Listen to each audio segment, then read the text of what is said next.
Hi friends, if you open the App Store on your iPhone and keep seeing this notification about personalized ads, then keep watching because in this short video I'll explain what it means and how to fix it.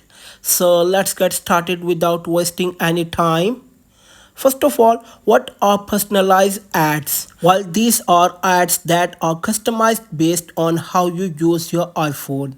For example, if you often download games, the App Store might show you ads for new or similar games.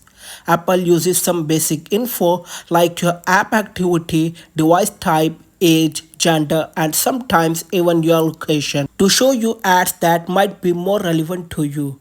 Don't worry, this is all done anonymously. Apple doesn't share your personal identity with advertiser. The goal is just to make ads more useful or interesting for you.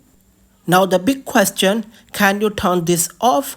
Yes, absolutely. When the prompt appears, you'll see two options. Turn on personalized ads, turn off personalized ads. If you don't want Apple to use your data for ads, simply tap turn off personalized ads.